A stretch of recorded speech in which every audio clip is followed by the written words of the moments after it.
नमस्कार साथियों, स्वागत है आपके ऑनलाइन प्लेटफॉर्म प्रयाग शिक्षा में। दोस्तों, जैसे कि पता है कि हम लोग लगातार दरोगा का प्रीवियस ईयर संविधान के क्वेश्चन करा रहे हैं और हम आपको पहले क्लास में बताए थे कि किस तरह से आपका 15 से 20 प्रश्न बढ़ेंगे जीएस में। उसी के क्रम में आज हमारी छठी क्लास है। आइए फटाफट सभी लोग जुड़ जाइए और हम क्लास को शुरुआत करते हैं और देखते हैं प्रीवियस ईयर क्वेश्चन में किस तरह संविधान के क्वेश्चन आए हुए हैं। आइए पहले प्रश्न की ही तरफ हम चलते हैं और पहला प्रश्न आपकी स्क्रीन पे। पहला प्रश्न क्या है?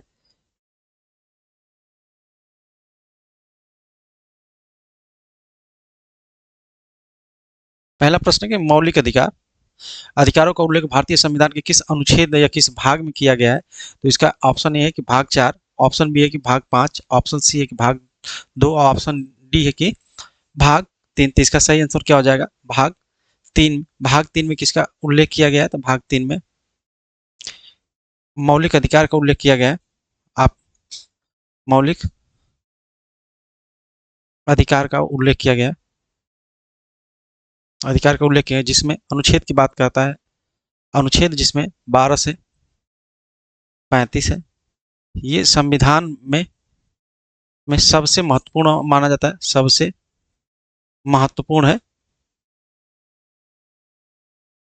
पूर्ण माना जाता है। भाग अगर मैं 4 की बात करूं तो भाग के 4 में डीपीएसपी है, डीपीएसपी अर्थात नीति निदेशक तत्व। भाग 5 में जो देखेंगे, भाग 5 में संघ का उल्लेख किया गया है। किसका? संघ के उल्लेख किया गया है। भाग 2 में अगर मैं बात करूंगा तो भाग 2 में नागरिकता नागरिकता का बात किया गया। तो इसका सही आंसर क्या हो जाएगा? डी फॉर डाक। आइए अगले प्रश्न पे चलते हैं। अगला प्रश्न है आपकी स्क्रीन पे 2 नंबर का कि भारतीय संविधान के किस भाग में भारत का मैग्ना कार्टा कहा गया? भारतीय संविधान को भारत का मैग्ना कार्टा कहा गया। ऑप्शन ए है कि भाग 5 को, ऑप्शन बी है कि भाग 3 को, ऑप्शन सी है कि भाग 1 को और ऑप्शन डी है कि भाग 11 को। बताइए किसको कहा गया है? तो इसका सही आंसर क्या हो जाएगा? इसका सही हो जाएगा बी फॉर बाल, यानी मौलिक अधिकार को भारत का मैग्ना कार्टा भी कहा गया है। और मैग्ना कार्टा कहाँ से लिया गया है? तो ये अमेरिका के संविधान से लिया गया है। चलिए आइए अगले प्रश्न पे चलते हैं। अगला प्रश्न है आपका कि भारतीय संविधान के निर्माताओं के द्वारा मौलिक अधिकार के विचार कहाँ से लिया गया? ऑप्शन ए संयुक्त राज्य अमेरिका के संविधान से, ऑप्शन बी है कि यूनाइटेड किंगडम के संविधान से, ऑप्शन सी है कि सोवियत संघ के संविधान से और ऑप्शन डी है कि जापान के संविधान से। दोस्तों, तो हम पिछली क्लास में ही बता रहे थे, जब संवैधानिक और संविधान के स्रोत बता रहे थे उसी में सारी चीज को बता दिए हैं कि कहाँ से लिया गया। तो इसका सही आंसर क्या हो जाएगा? यूएसए यानी अमेरिका के संविधान से लिया गया है। सारी चीज आप पिछले क्लास में देख चुके हैं। आइए अगले प्रश्न की मैं बात करूँ, जल्दी जल्दी करूंगा ताकि समय कम है और आप लोग अच्छे से कर पाए। निम्नलिखित में से कौन सा अनुच्छेद यह घोषित करता है कि सभी कानून जो मौलिक अधिकार के साथ असंगत हो या उसके अतिक्रमण करने से असंवैधानिक हो या शून्य हो जाए? कौन सा अनुच्छेद कहता है? ऑप्शन ए है कि अनुच्छेद 32, ऑप्शन बी है कि अनुच्छेद 19, ऑप्शन सी है कि अनुच्छेद 13 और ऑप्शन डी है कि अनुच्छेद 17। दोस्तों, आइए सबसे पहले मैं बात करता है अनुच्छेद 32 किसकी कहता है। अनुच्छेद 32 ये कहता है कि अगर किसी व्यक्ति के मूल अधिकार के हनन की बात करता है, मूल अधिकार की हनन की बात करता है, तो अनुच्छेद 32 के तहत यह सुप्रीम कोर्ट में व्यक्ति अपने अधिकारों की रक्षा कराने के लिए जा सकता है। अनुच्छेद 19 क्या कहता है? अनुच्छेद 19 ये कहता है कि सभी व्यक्ति की जो स्वतंत्रता की बात की गई है, स्वतंत्रता की बात करता है। 17 क्या कहता है? ये अप्रियता का अंत कहता है, अप्रियता और अनटचबिलिटी की बात करता है।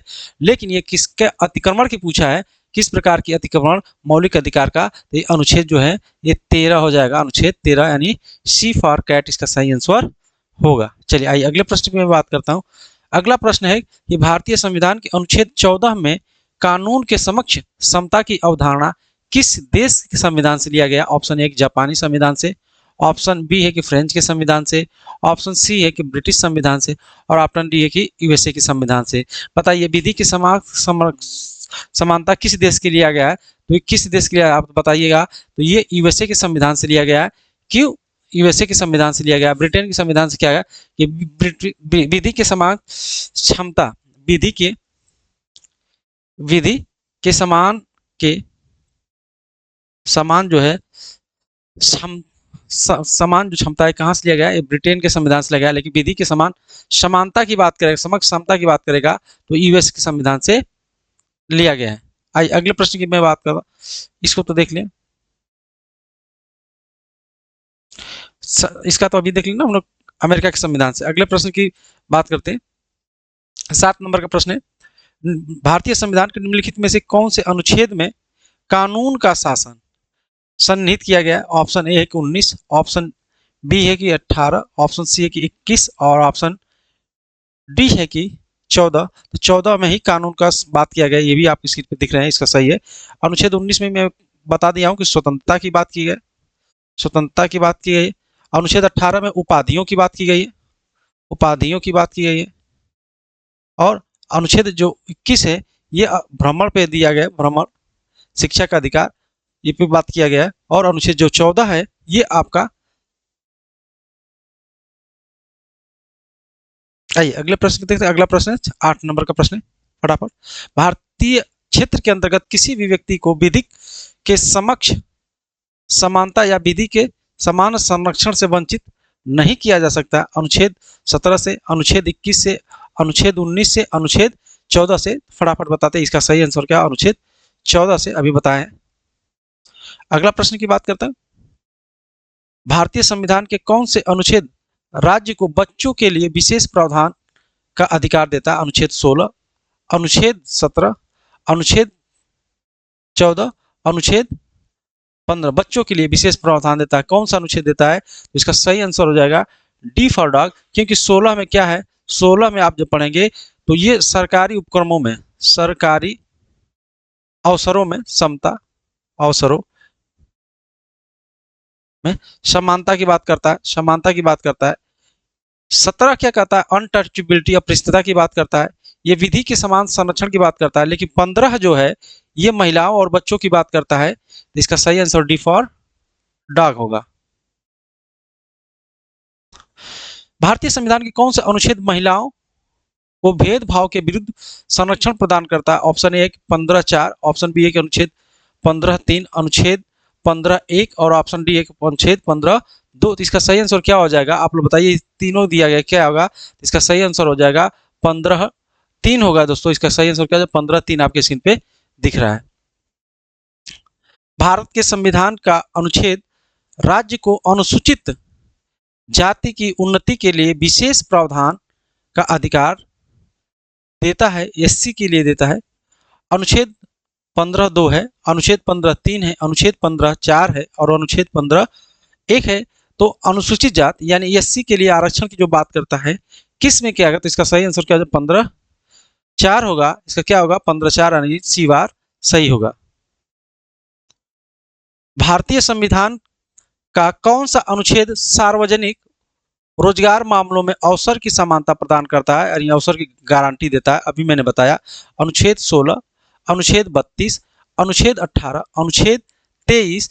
तो मैंने अभी बताया अनुच्छेद क्या है? अनुच्छेद 23 किसकी रहती है? बलात् श्रम, बलात् श्रम की बात करता है। बच्चों को जो काम कराते हैं बलात् श्रम की बात करता है, उस पर दिया गया है। तो इसका सही आंसर क्या हो जाएगा? ये अनुच्छेद 16 जो है इसका सही आंसर हो जाएगा।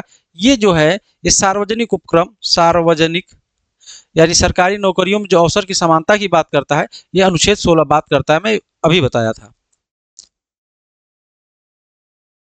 अनुच्छेद 13 है कि अपरिष्टता को समाप्त करने के लिए कर दिया गया है। भारतीय संविधान के अनुच्छेद के तहत का रूप, उसका नाम अभ्यास निषिद्ध है। मतलब कह रहा है कि किसमें अनुच्छेद में अपृष्टता, अपृष्टता शब्द का उल्लेख किया गया है? अनुच्छेद 16, अनुच्छेद 19, अनुच्छेद 18, अनुच्छेद 17। मैं बार बार बात, अनटचेबिलिटी क्या अनुच्छेद 17 में है। अगले प्रश्न की मैं बात करता हूं 14 नंबर का। भारतीय संविधान में कौन सा अनुच्छेद राज्य को किसी सेना या विदेशी को किसी भी प्रकार का उपाधि, श्रेणीगत विशेषता को छोड़कर सम्मानित से रोकता है? अनुच्छेद 21, अनुच्छेद 18, अनुच्छेद 19, अनुच्छेद 14। तो मैं अभी बताया उपाधि की बात अगर आएगी, उपाधि की बात आएगी तो उपाधि की चर्चा सिर्फ अनुच्छेद 18 में करता है। अभी मैं बताया हूं सभी लोगों को। अगला प्रश्न है कि भारतीय संविधान में स्वतंत्रता संबंधित अधिकारों से संबंधित है स्वतंत्रता यानी फ्रीडम। अनुच्छेद 20, अनुच्छेद 22(2), अनुच्छेद 21 और अनुच्छेद 19। तो वाक एवं अभिव्यक्ति की जो स्वतंत्रता है यह अनुच्छेद 19 में है। लेकिन यहाँ पे स्वतंत्रता से यानी भ्रमण करने की स्वतंत्रता से है, कुछ भी करने की स्वतंत्रता है, निजता पाने की स्वतंत्रता है, स्वच्छ हवा वातावरण की स्वतंत्रता है। तो इसका सही आंसर अनुच्छेद 21 हो जाएगा और इसका सही आंसर क्या हो जाएगा? सी फॉर कैट। अनुच्छेद 16 कह रहा है कि भारतीय संविधान के अनुच्छेद 19 में निम्नलिखित में से कौन सा एक मौलिक अधिकार का उल्लेख नहीं करता है? संघ और संगठन और संघ बनाने की स्वतंत्रता की बात तो ये करता है, जीवन को व्यक्तित्व की स्वतंत्रता ये भी करता है, भारत के क्षेत्र में स्वतंत्र रूप से आवागमन करने की अधिकार ये भी है, वाक एवं अभिव्यक्ति की स्वतंत्रता ये भी है। बट कौन सा नहीं है? जीवन और व्यक्तित्व की स्वतंत्रता ये कहाँ पे है? ये अनुच्छेद 21 की बात है, अनुच्छेद 21 में करता है। इसके लिए इसका सही आंसर क्या हो जाएगा? B for ball, B for ball. 17 है कि भारतीय संविधान के अनुच्छेद 19 में कितने प्रकार की स्वतंत्रताएं दी गई है या कितने प्रकार की स्वतंत्रताओं का प्रावधान किया गया है? पहले स्वतंत्रताएं 7 दी गई थी, लेकिन वर्तमान में अगर मैं बात करूं, वर्तमान में अगर मैं बात करूं तो 6 प्रकार की स्वतंत्रता है। संपत्ति की स्वतंत्रता जो दी गई थी, संपत्ति की जो स्वतंत्रता थी, इसको क्या कर दिया गया? समाप्त कर दिया गया। इसलिए इसका सही आंसर क्या हो जाएगा? 6 हो जाएगा। डी फॉर डॉग इसका सही आंसर होगा। अगला प्रश्न है कि 18 नंबर का प्रश्न है कि भारतीय संविधान के कौन से अनुच्छेद के बिना हथियार और शांति रूप से एकत्र होकर अधिकार है जो संबंधित है? अनुच्छेद 21 1 का डी है, अनुच्छेद 21 1 का सी है, अनुच्छेद 21 1 का ए है, अनुच्छेद 21 1 का बी है। तो आप सम्मेलन कर सकते हैं बिना हथियार के, इसका अनुच्छेद डी होगा। क्या होगा? अनुच्छेद ए 19 ए का बी होगा। इसका सही आंसर क्या हो जाएगा? डी फॉर डॉग होगा।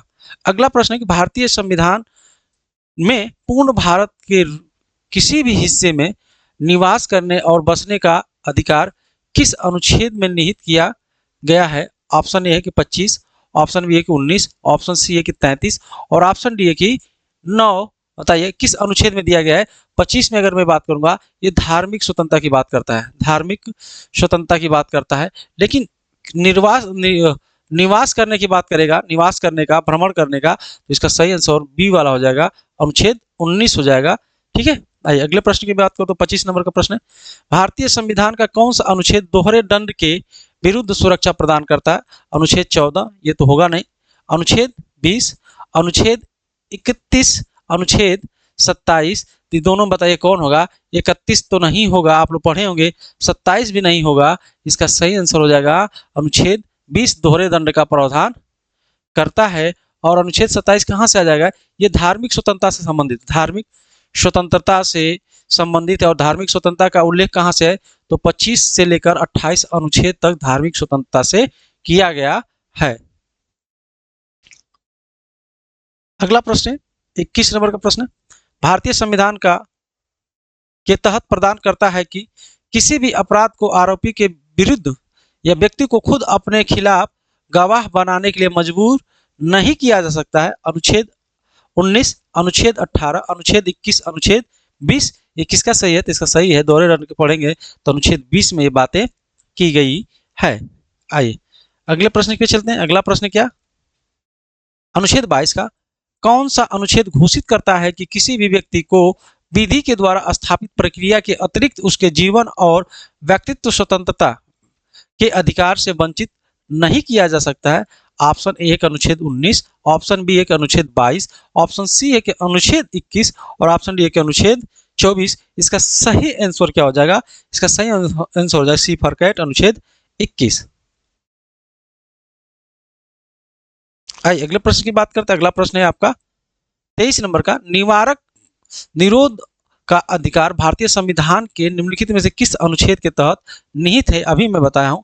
ऑप्शन ए है कि निवारक 21, ऑप्शन बी है कि 4, ऑप्शन सी है कि 31 और ऑप्शन डी है कि 18। निवारक अगर मैं बात करूंगा, निवारक की बात करूंगा, ये किसके है? तो इसका सही आंसर क्या है?